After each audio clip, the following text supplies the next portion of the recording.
Kind of like it. I like the fire in the background. It makes you look very dapper, very Oh, dapper Dan. well, yes, well, I come from a long line of English gentlemen. Yes, I mean you're just missing a pipe and like a smoking chair. There you go. If I do say so myself. The intro to Masterpiece Theater.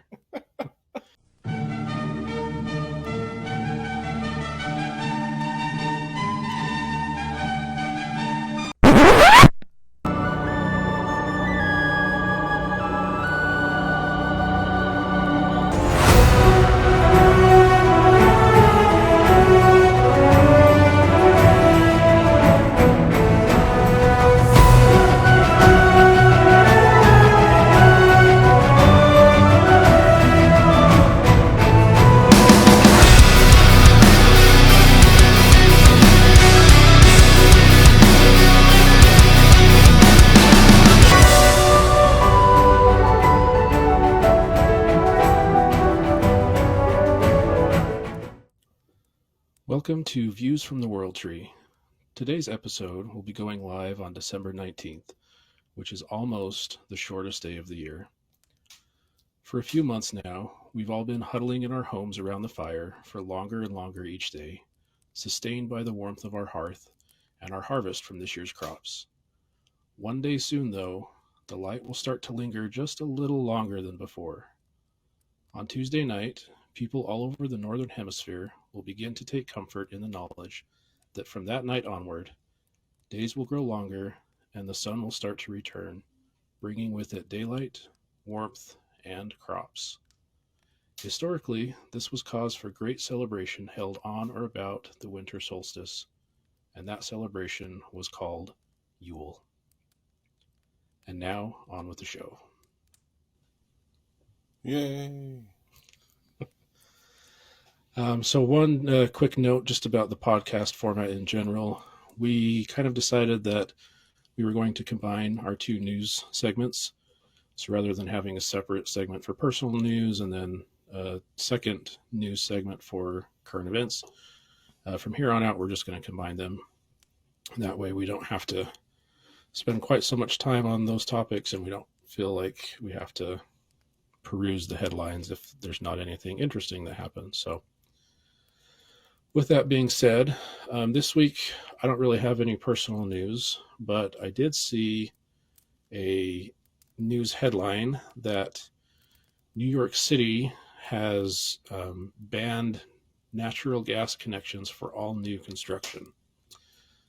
The thought being that they are trying to reduce dependence on fossil fuels. My question, though, is, are they putting the proverbial cart before the horse? I mean, it seems kind of early in the development of alternative energy to be, putting the ban hammer on natural gas for all new construction. I know New York City's electrical grid is pretty stressed as it is. So I don't know. I'd be interested to hear what your thoughts on it are. I was thinking about that because I actually read the show notes this week. But when I was thinking, new construction in New York is not as common as it once was. Like, they're not tearing down a lot of buildings and building new as much as they did 80s, 90s, even early 2000s. So I'm thinking it'll be more of a slower implementation than it reads, right? Because there's no space left for New York to build, so it'll be tear down a residential unit, rebuild it, Mm-hmm. and then it doesn't have the gas hookups, but maybe the Historical Preservation Society is will force the facade to look the same or whatnot. So, in all honesty, it may just be a bunch of posturing and a bunch of blowing hot air, and it may actually not amount to anything. I don't know. Blowing hot air. I see what you did there. Yes, I purposely chose that. Uh, Yeah, I don't know. I think progress is good, but progress for progress sake. I don't know. It'll be interesting to see how it works out. I lived in New York City for 2 years, and I don't remember there being a lot of natural gas anyway. I remember a lot of radiators and like heating oil. So I don't know. It'll be interesting to see what comes of it. I mean, if anything, it's something. They can say they feel good about themselves, right? There you go. And at the end of the day, isn't that what really matters? That's what people say. I mean, as long as you're happy. So, Yeah. I mean, what can you do? Yep. No, actually, it kind of makes me think of the new construction here in Colorado. I was going to do something different for my personal news, but I found a picture of a concept art of a brand new construction, like a mixed use building that I sent to my co-host here. And it's the architectural thing. It was like the building was split in half, and it had gardens and water features and stuff going up the middle with a green roof, and like it was really kind of cool. And as far as energy conservation, like if you're utilizing naturalness to it, I mean, you might not even need to heat it as much because you'll have the ground cover up on top of the roof to prevent heat being lost and all of that stuff. So that's kind of another thing that's kind of cool about modern day architecture is they're trying to figure out how to use what we have known for centuries and combine it into modern infrastructure. So I don't know. Yeah, that I remember when you sent that to me. It's definitely a cool looking building, we'll say. Yeah, I mean, for the podcast listeners, this segment probably will be lost on them. But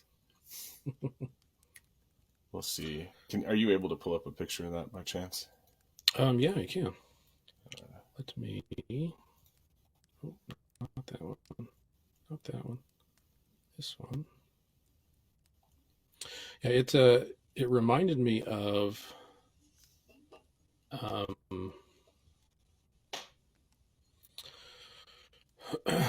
some of the buildings and stuff that they're doing over in Singapore with Yes. like having gardens and spaces and stuff. So it should be up on the screen now.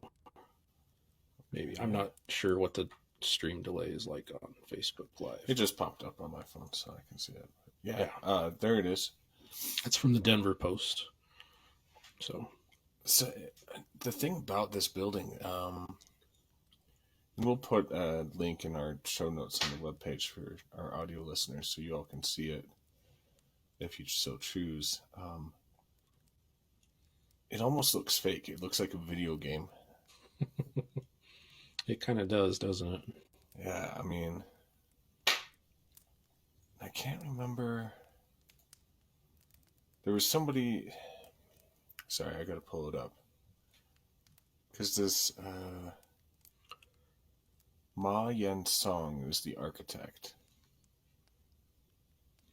I want to say in the article you sent me, I thought they said that it has like actual like hiking, like you can hike up through that space in the middle. That kind of makes sense.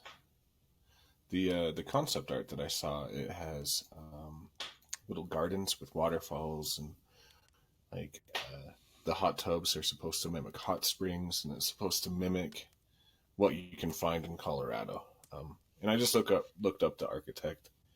He's based out of Beijing, which may be why it kind of has that Asian aesthetic to it. Yeah. So definitely cool looking. I was not going to talk about that. I was just going to celebrate that I am officially done working for the year 2021. I don't have to go back till 2022. Nice. Well, those are both causes to celebrate then. Yeah, I don't know. I don't know if that building's really something to celebrate. I could never afford to live there. But No, but at least it's not another just concrete slab, right? yeah, well, the neighborhood that they're in, unfortunately, they're getting a lot of flack because it used to be an industrial area, so Mm. it displaced a lot of our minority populations in order to build progress. But at the same time, I mean, it's a lot cooler to look at than this old steel mill that has been abandoned since the 70s. So True. Yeah. yeah, I don't know what's right, what's wrong in that. So sorry, I didn't really leave you with anything that you could comment on other than how cool the building looks. I will concur. The building looks cool. I failed as a co-host this week. Here's Forgive my me. official assessment. No, you're fine.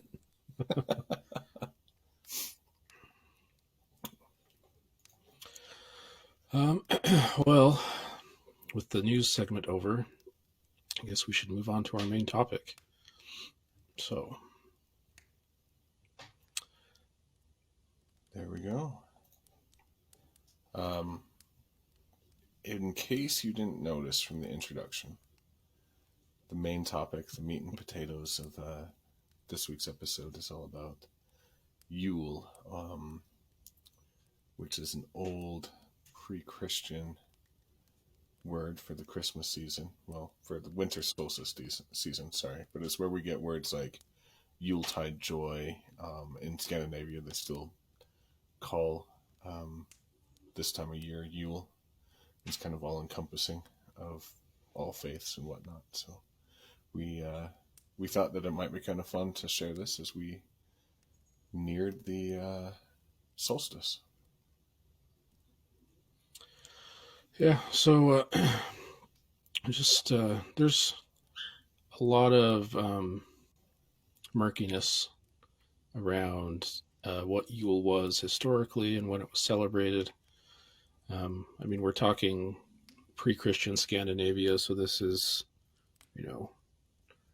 back before, like, let's say before 900 Common Era. And so historical records were pretty spotty. But we do have a couple things that were written down that were preserved. So there was a historian that's kind of famous during that time called the Venerable Bede, Bede, and he recorded that Yule was celebrated during the winter solstice. However, even that doesn't tell us when the exact date was because they used the Julian calendar at the time, which drifted quite a bit.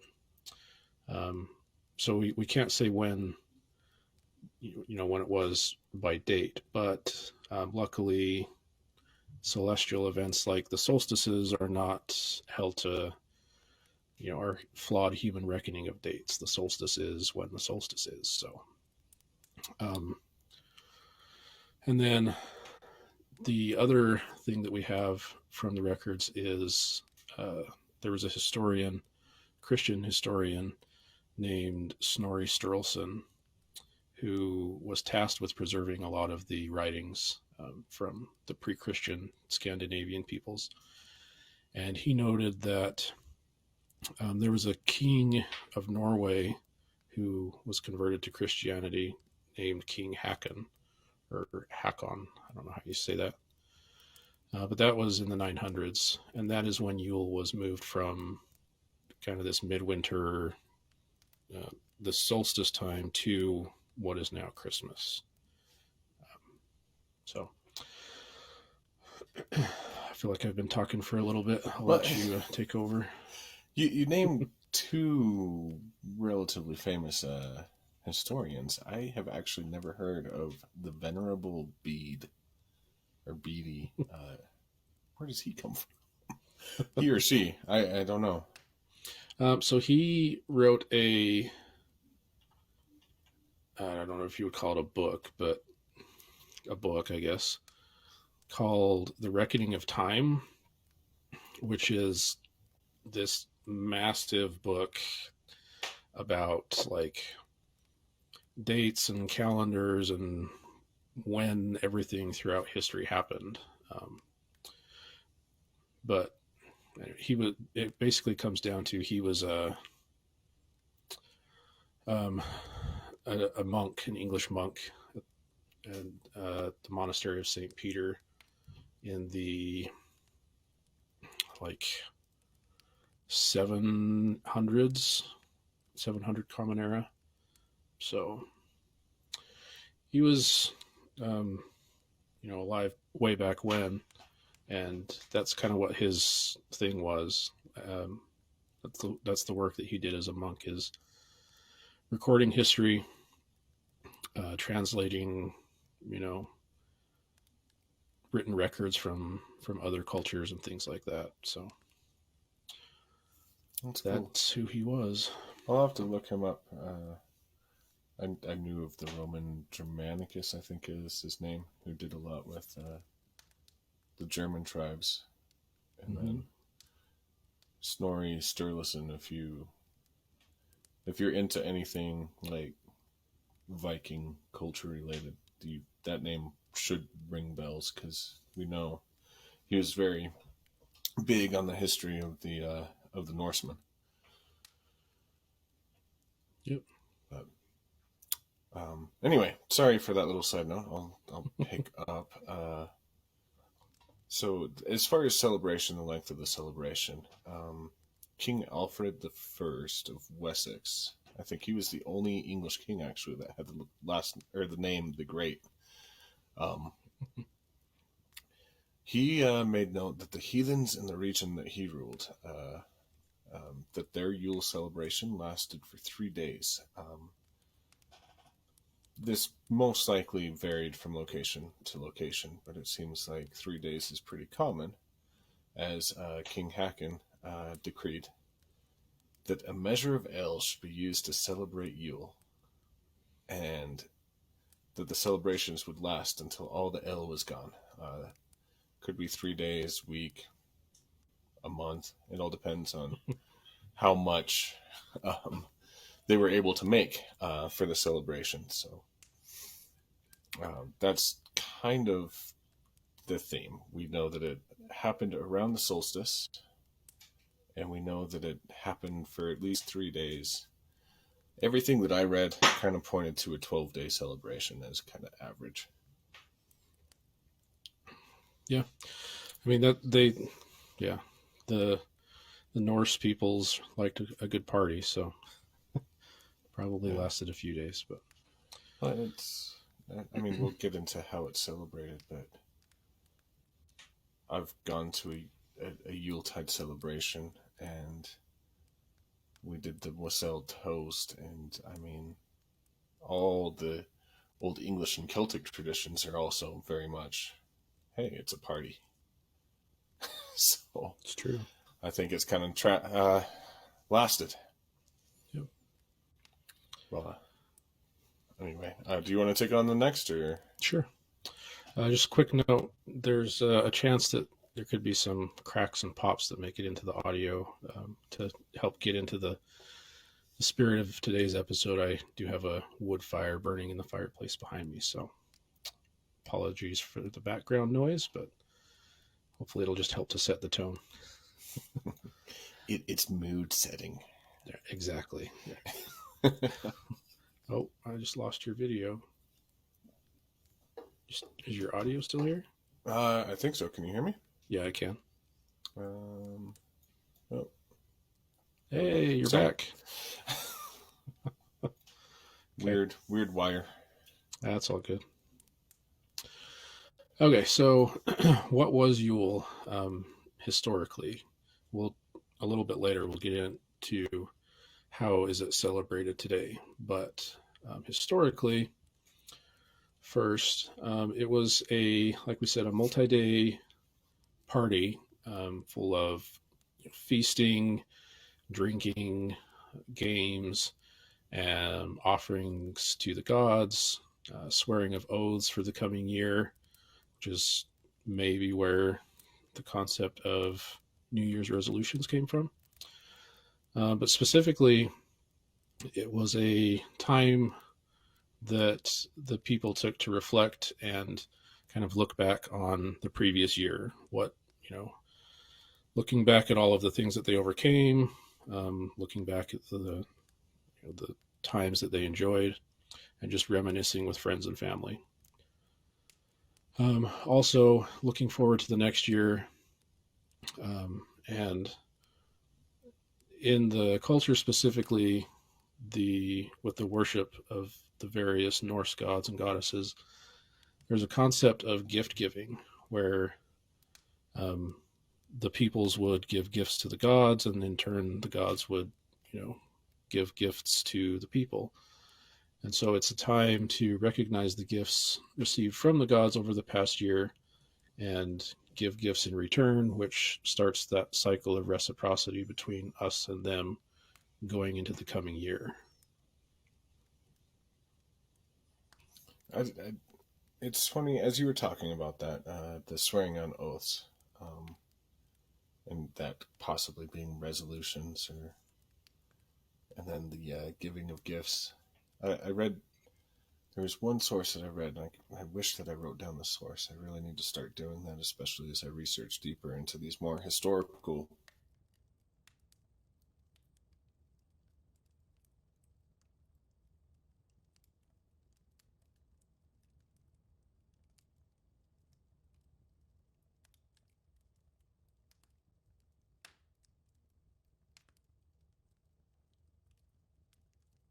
Coming back, you're good. Okay. I had to reload it because you were frozen on the stream. Oh. But it's back. It's back on OBS. It'll be back on Facebook in a second. Uh-oh. Okay. Am I good? Yeah, you're good. It lags. Gotcha. I assume you'll cut that out in post-production. Yep. Anyway, the land spirits, the dwarves and elves, and kind of those affiliated with Thor would give gifts to the good kids and punish the kids that were bad. And you can kind of see. Last week we talked a little bit about the Yule cat that would come down and devour those that didn't receive any gifts from the harvest of new wool, or like Krampus would come and eat or kidnap the evil kids. And it's just interesting how these traditions have kind of taken on new life, but they're still here. Yeah, I guess it's a long way of me saying what I just said. So sorry for rambling.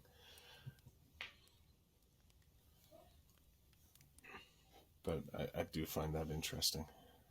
Yeah, it is. It's cool how a lot of those traditions have stayed with us over, almost 1,500 years, give or take, a couple hundred. Well, possibly longer. I guess there's places in India that have very similar traditions to the Germanic tribes, and following how German and Hindi, the two languages are very similar, like linked, come from the same tree. You can kind of imagine that these tribes, when they split off and went their separate ways, kind of following similar paths too. So it could be 3,000 or more years that these traditions have been going, and some form of them have been employed or enjoyed by the people, Yeah, it's likely. And I swear I did read the show notes. I'm just full of tangents today. It's all good.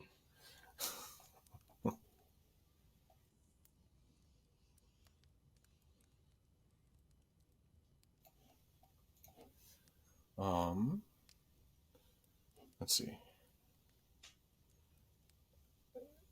have we talked about the gods that overlook or watch over Yule yet?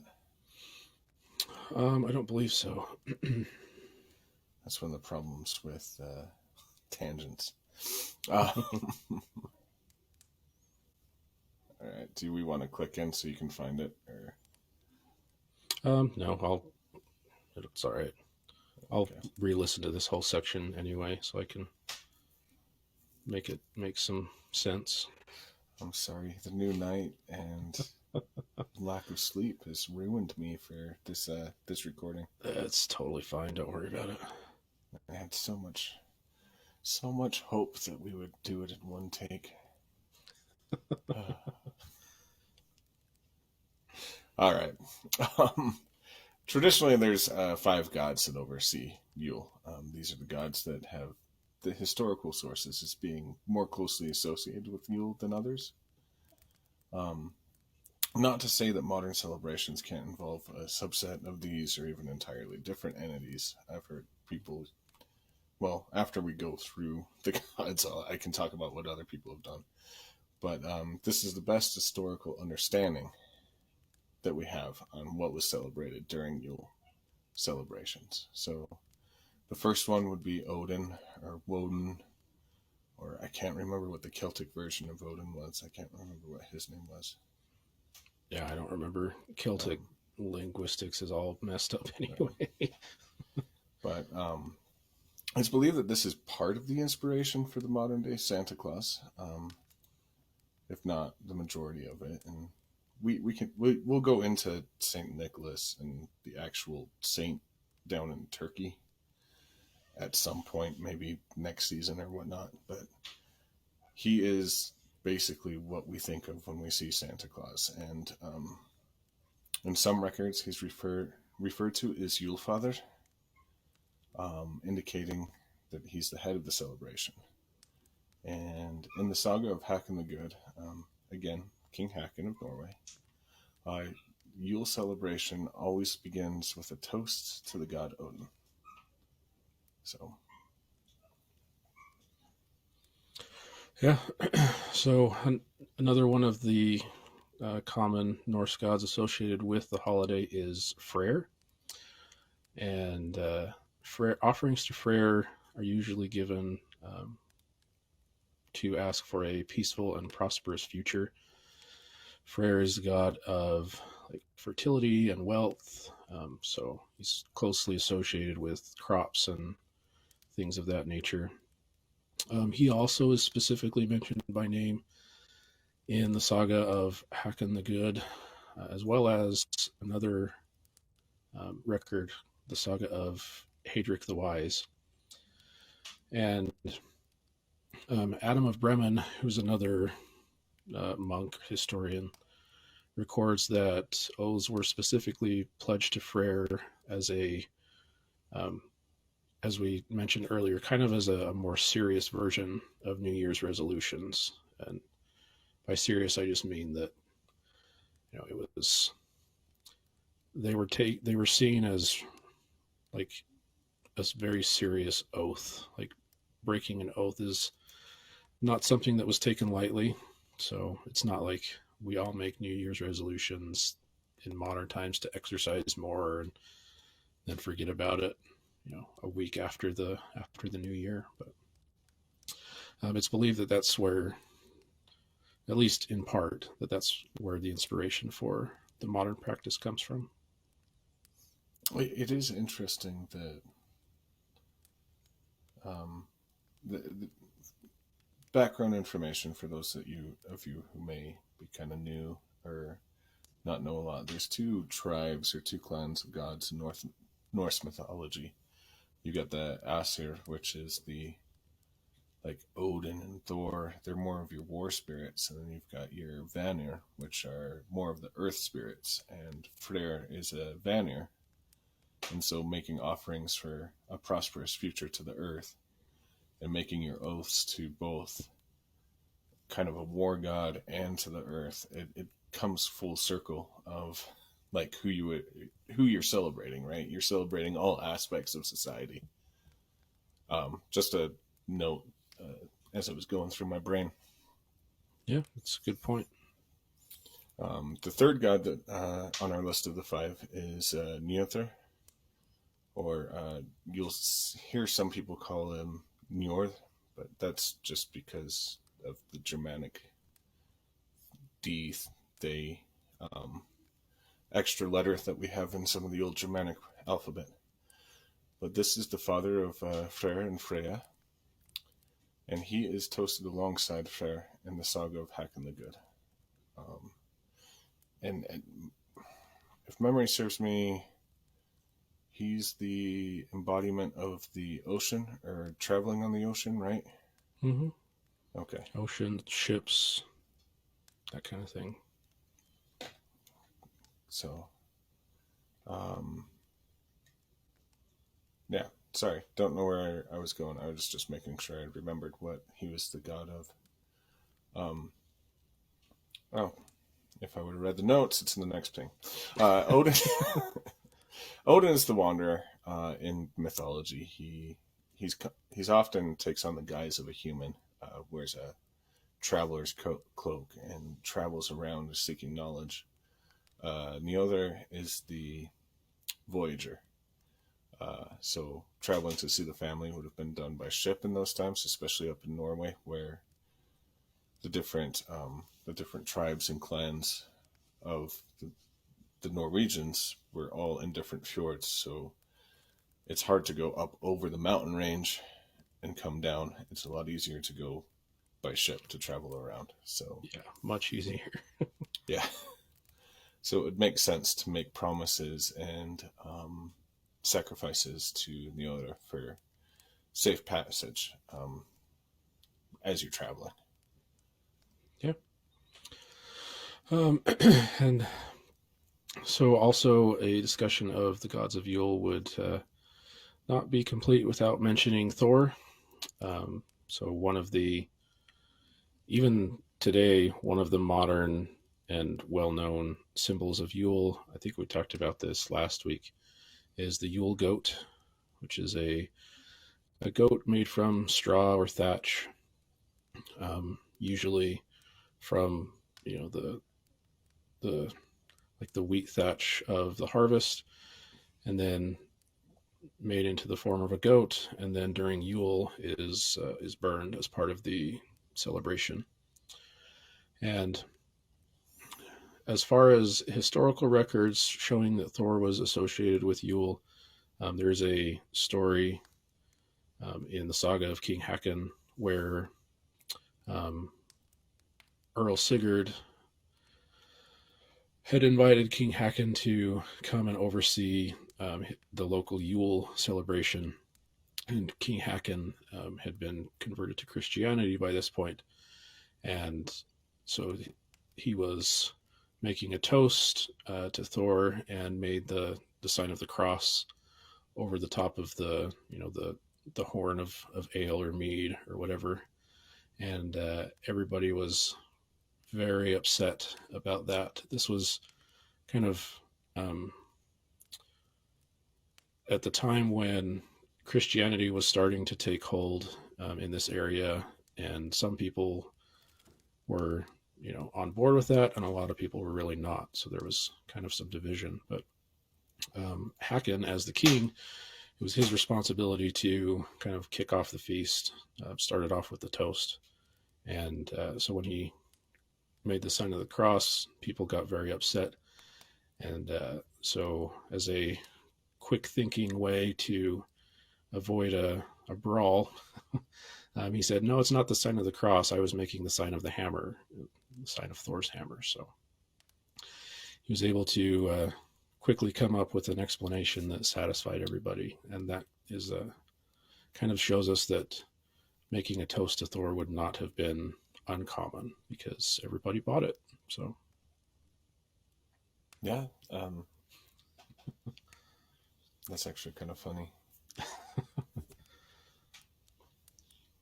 I read some speculative opinion pieces, so I'm going to say they're not historically accurate, but this person had found mention of the sign of the hammer in a couple old spell books from Iceland, and he was trying to think and he couldn't find anything. And he finally said, I wonder if people, rather than dropping all the way down to the base of their sternum when they would cross themselves in the church, if they were secretly following the old gods, if they would just come mid-sternum and just do trace Mjolnir rather than trace what the cross was, as a way to fit in without actually going against their faith, which is kind of an interesting thought. It is interesting. I had never thought about that. If not validated, it's still kind of, it's plausible in my mind. Yeah. So the last god or goddess that's associated with the old tradition of Yule is Sol, who is the goddess of the sun. So she embodies the sun. And since the winter solstice in the northern hemisphere, well, I guess winter solstice, never mind. Winter solstice is the shortest day of the year, whether it's the winter solstice in the northern or southern.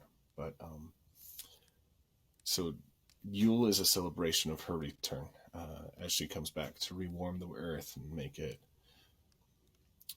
able to grow and sustain life again. And so it makes sense that we would honor, or our ancestors would honor Sol during these festivities. Yeah, what is the solstice if not a celebration of the sun coming back? So, and I am so dumb, I just realized the root word of solstice is soul. Gosh, I was how old when I learned that? Personal growth. You witnessed it here, folks. No, just giving you crap. So there's one other thing historically that I felt was important to include.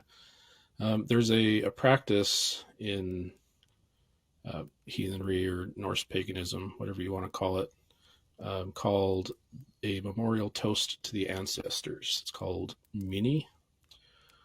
And this was very common during Yule. It was also common during other celebrations, other rituals. But so Yule, like we said, always involved great gatherings of people, friends, family coming together to celebrate basically what was for them the beginning of a new year and sun and warmth coming back.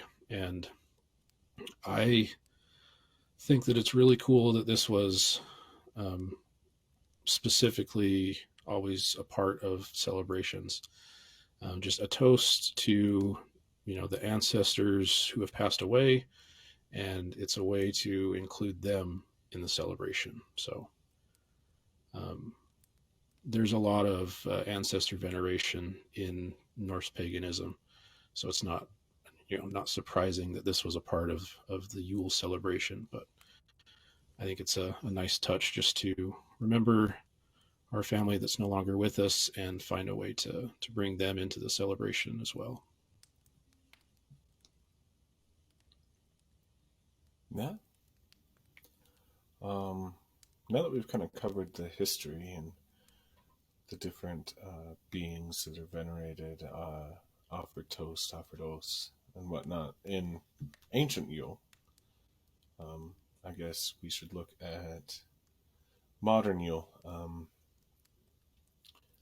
So in New Age blah blah blah blah blah, New Age religions, neo-paganism, pagan reconstructionism, all of that. Yule is a very important part of the year. It's one of the more important festivals, and so a modern celebration, whether you're an earth-based religion or any religion, period. Some of the things that you can do to celebrate Yule, like the ancestors of old, are to have a potluck, fire with friends, telling stories, sharing drinks, sharing music, festivities, joy, just being glad together, is one of the things that you can do. Yeah, it's basically what it was all about. So another thing you can do, I know that, so these traditions have kind of seen a resurgence lately, but I wouldn't call them mainstream by any means. So if you are, kind of on your own, and you want to find a way to bring this celebration into your life in modern times, if you live in an area where you can have a campfire, you can just, have a small meal by yourself and kind of meditate and reflect on the past year. Another thing, if you have any like family history stories of ancestors that have departed, you can just read over them. Reading over like journals and things like that is a great way to take part in the celebration. I really like that one. I've always enjoyed reading about family members and like the things that they've gone through in life, and that it always helps you feel closer to those that are no longer with us. So even if you're doing the big Yule celebration with all your friends, family, neighborhood, taking some time for yourself and in part of this Yule season, this part of this Yule tide, to kind of think on your family and what they've gone through, I think is an important step as well. If you live in the city like myself, it's kind of hard to do a bonfire or a campfire with friends. But what you can do is light candles. There's something about flames that I've noticed when I'm really stressed, like lighting candles and just watching the flame flicker is one of the most calming things. But it also helps put your mind into a present, kind of a mindfulness thing where you can have a meal where you're more contemplative, where you reflect on what happened in the past and kind of your hopes for the future, and doing everything that Yule is meant to be in kind of a quieter, meeker, more neighbors who share a wall with you appropriate way. Yeah. One interesting thing I just want to point out really quick. Right when you started talking about how lighting candles and like flames is something that you found to be beneficial for like focusing and relieving stress and things like that, the fire behind me had pretty much completely died down. And then when you started talking about that, one of the logs like rolled over and it's now burning again. So not saying you've got like mystical powers, but the niece and the tante have celebrated with you today. That's true. Sorry, just thought it was a fun coincidence. So no, that is kind of fun. I wish I was watching the video. I was too busy looking up for inspiration on organizing my brain. I don't know. Do you have any other kind of things that you do to celebrate Yuletide? Not really. Kind of just what we've already talked about. So I mean, I'm fortunate. Oh, it's really crackling now. Settle down back there. Down, boy. Quiet down, fish. If anybody is seeing Incredibles. Sorry. Yeah, so fortunately I am now living out kind of in the country. So before that I lived, in kind of medium density, like townhomes and condos and stuff. So I'm excited this year to be able to actually go out and make a campfire, and I'll probably just go out, take the dogs out, sit by the fire with my wife, and talk about all the stuff that's happened over this year, share some stories from our family history and stuff. That's pretty much it. There you go. I've never been a really big like party animal personally. A little bit introverted.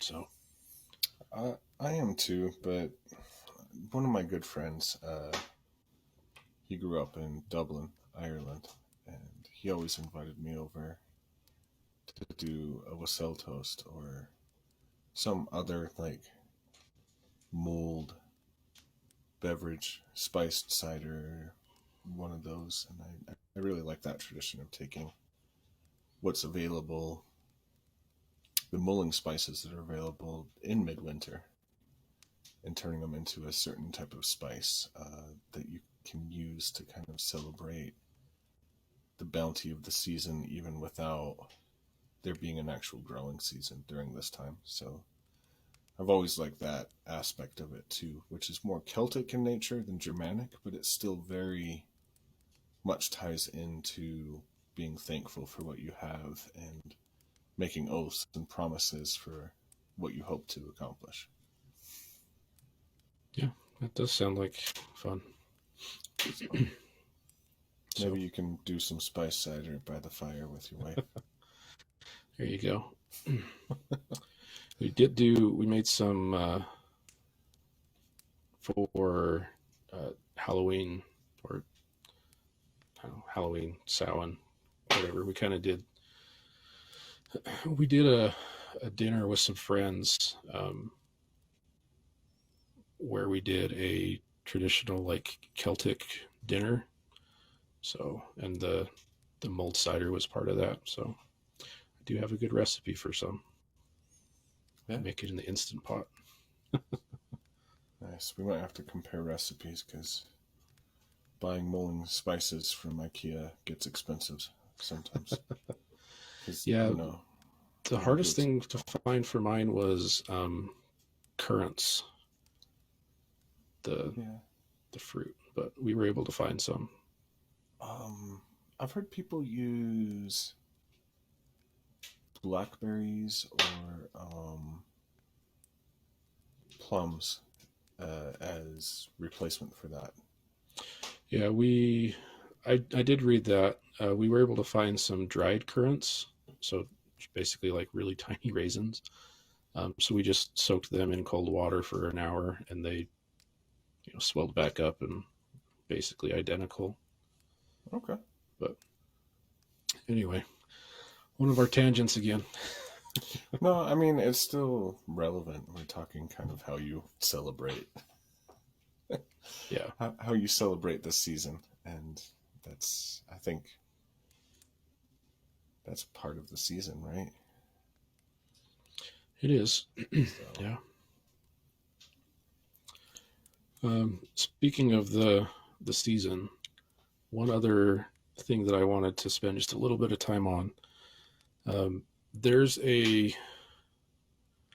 guess, kind of a grudge that some people have, some modern practitioners of these traditions have, that claims that Christianity stole traditions from paganism.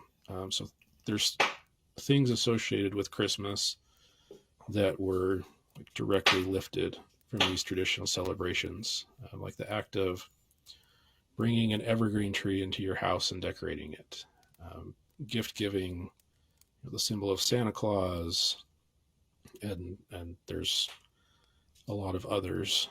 And I feel that this view just is kind of divisive and not entirely correct.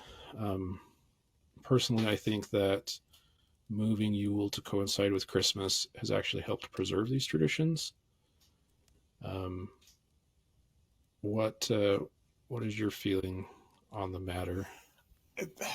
All right. I'm very opinionated on this. That's what I'm counting on. most people that identify themselves as neo-pagan or pagan in nature come from Christian families. And I think it's a way of them being ticked off at their family and not necessarily relying on fact. It's one of those, my feelings are my facts, or my feelings are my truth, and you need to bow down to my truth, or you don't belong in my life type of thing. As far as Santa Claus, I promised at the beginning of this segment that I was going to touch on St. Nicholas. St. Nicholas was a real person. He helped the poor. Mm-hmm. He used to put coins in kids' stockings that were hung by the fire in Turkey as a gift of anonymous service. He is St. Nicholas. He is Santa Claus. He's who Santa Claus is based off of. Maybe not the imagery, but the person and what he stood for is what Santa Claus is based off of. Right. So I don't believe that Christians stole Santa Claus from the pagans. If anything, blame Hallmark. Yeah. No, I agree. Yeah. And I think, so people need to remember that when Christianity started to spread and there was like the Crusades and all of that, a lot of the traditions were lost. And if a lot of these hadn't been adopted into Christmas, we wouldn't have them to appreciate today. So if anything, kind of adopting these traditions helped preserve them so that people who do want to have a traditional celebration for Yule have that option now. And if it wasn't for that preservation, that they wouldn't have that. So I think people need to just chill out. I completely agree. So the good thing about how these things were preserved is the ancient church. They used to have this idea of come meet people where they are, and so by the evergreen tree being brought into the house and lit with candles to make sure that the land spirits were protected during the darkest part of the winter, so that when the sun returned, the land spirits could go back outside and make sure that the earth woke up. Taking that symbol and turning it into an arrow that points up to heaven and putting a star on top of it instead of just the candle lights, and putting something to like coincide with this new being, this new deity that these people had never heard of, was the teaching moment. It was a way to say, we're not better than you. We're the same as you. And we're going to show you what this type of stuff means using your own traditions. And I think, if anything, it's like a mutual respect type of thing from the old church. And modern Christians, modern pagans, I feel like they could do a lot to learn from each other, rather than blame each other and threaten each other. I feel like there was, especially in Norway under King Haakon, all of that, I feel like there was this mutual understanding that not everybody would believe what you believed in, and it was okay. You were still my brother. Yeah, that's something that we've kind of lost today. And I don't want to be doom and gloom. Like, the vast majority of people, regardless of what you believe, are great people. So that, and sorry, like I said, I'm very opinionated on this battle between faiths. I've always fought for people to have the ability to believe whatever they wanted, as long as they don't tell me what to believe in. Yeah. Well, if neither one of us was opinionated about anything, this would be a very short podcast. That's fair. Very, very boring. So that is fair. But yeah. I guess your original question, did Christianity steal these Yule traditions? I'm going to argue that they did not. I'm going to argue that they incorporated them. for the people, so that the people could continue to have their traditions. Yeah, sounds like you and I are on the same page with this one. So, all right. So one last thing that I'd like to share before we move on to our meditation mindfulness moment.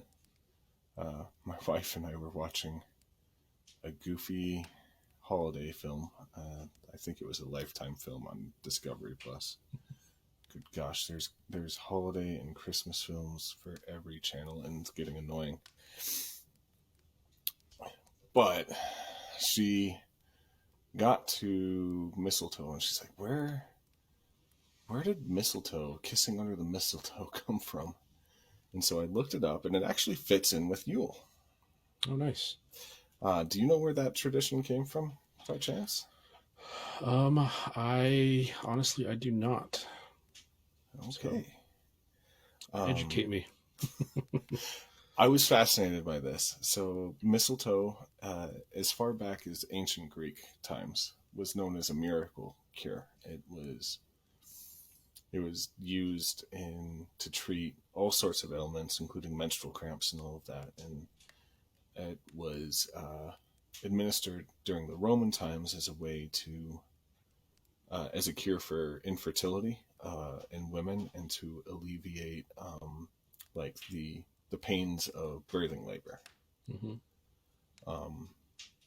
In Britain, it is one of the few plants that actually blooms during the middle of winter. And so it was always seen as a winter solstice, as a Yule plant, and it would bring luck because it was the only thing that, as the wild hunt was going on and the sun was hiding, that it brought life. It showed that there was still life available, and so it had this mystical thing there.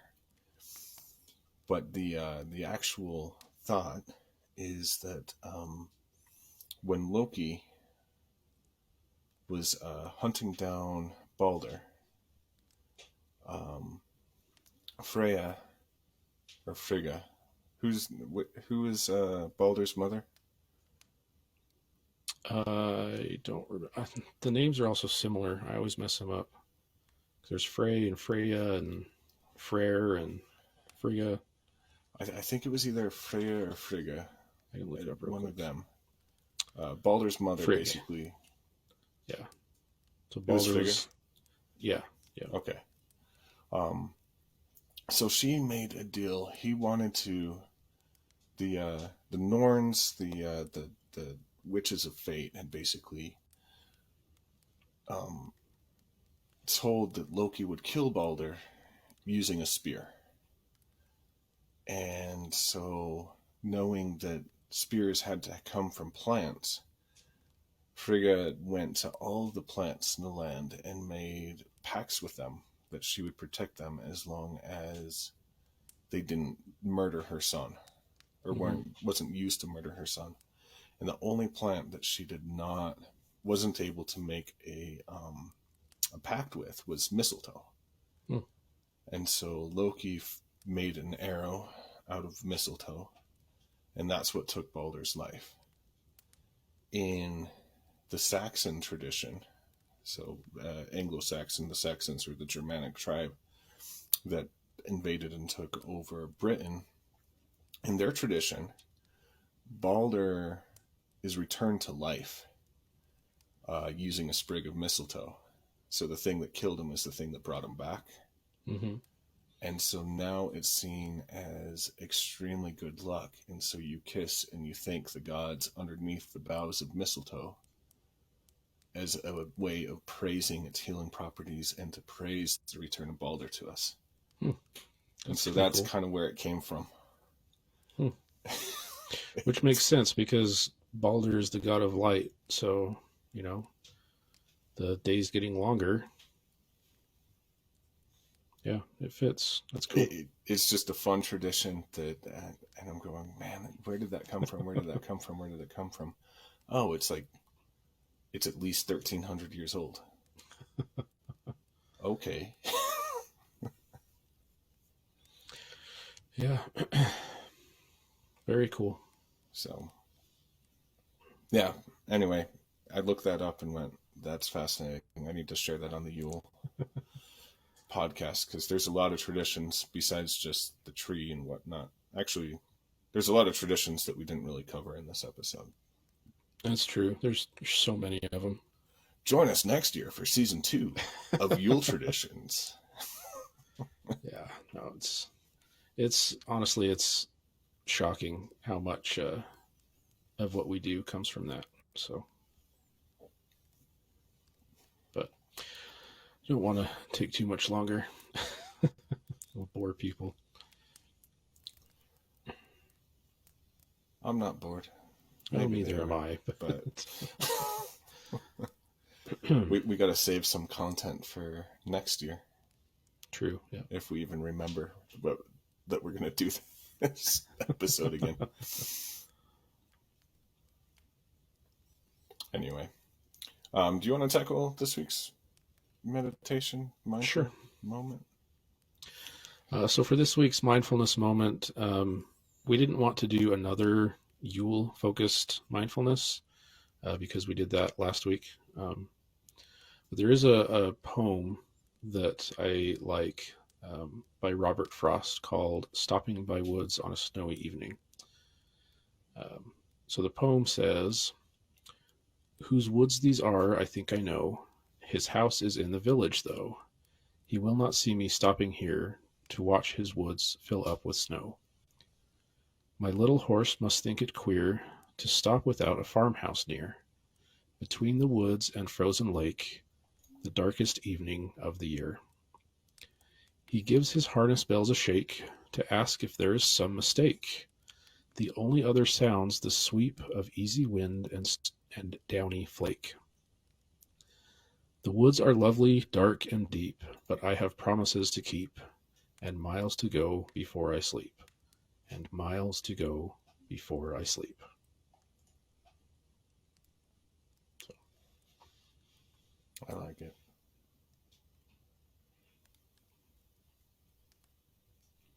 Yeah, I don't know that there's a super deep meaning to this one. It just is. It's a pretty poem with really beautiful imagery. So.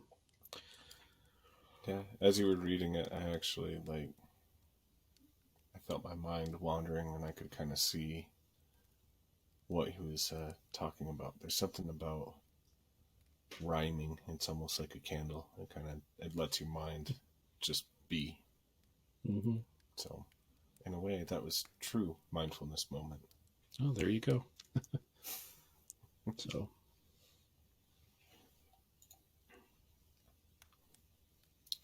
All right. Well, that brings us to the end of this week's. Nice.